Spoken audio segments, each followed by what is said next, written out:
بحث تو یہ کبائر اور معاصی کے باب میں آئی ہے، مگر ہمارے ائمہ نے کتب میں لکھا ہے کہ ہمیشہ مسئلہ تکفیر پر 3 طبقات رہے ہیں امت میں، شروع سے افراط کا طبقہ، تفرید کا طبقہ اور وسطیہ اور اعتدال کا طبقہ۔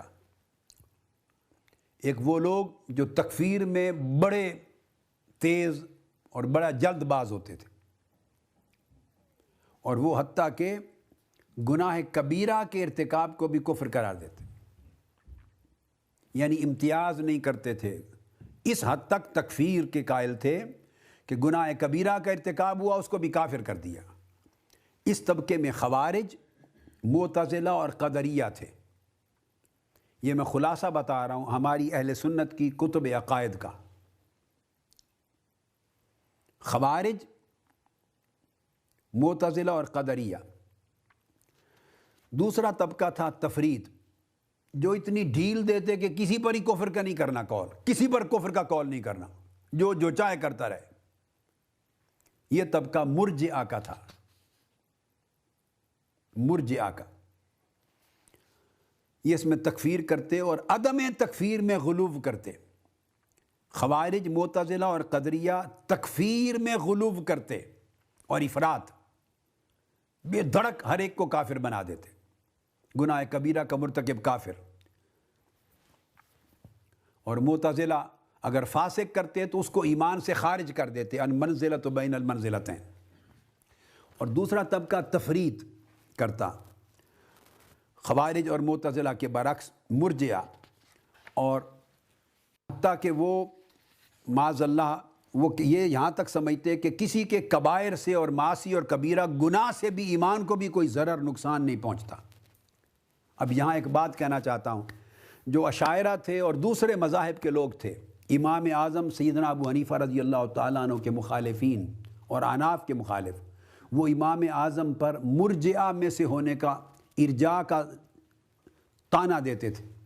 یہ بات بڑی قابل غور ہے، کیونکہ امام اعظم تکفیر کے باب میں بڑے محتاط تھے، اور خوارج اور معتزلہ اور قدریہ کے تصور افراط فی التکفیر اور غلو فی التکفیر کے اتنے خلاف تھے، اور تفرید بھی نہیں تھی آپ کی طبیعت اور آپ کے عقیدہ میں، تفرید بھی نہیں تھی، ان کا طریقہ احتیاط تھا، آخری حد تک احتیاط کرتے، حتیٰ کہ قاعدہ یہ تھا کہ اگر کسی شخص کے بارے میں 99 وجوہ کفر کے ثابت ہو جائیں، 99 دلائل، اور ایک وجہ اور سبب اس کے عدم کفر کا، مسلمان ہونے کا ثابت ہو جائے، تو امام اعظم کا مذہب تھا اس کے کفر کے 99 وجوہ کو نظر انداز کر دیا جائے، اور ایک وجہ خواہ وہ ضعیف ہی کیوں نہ ہو جس سے مسلمان ہونا ثابت ہو، اس کو اختیار کیا جائے۔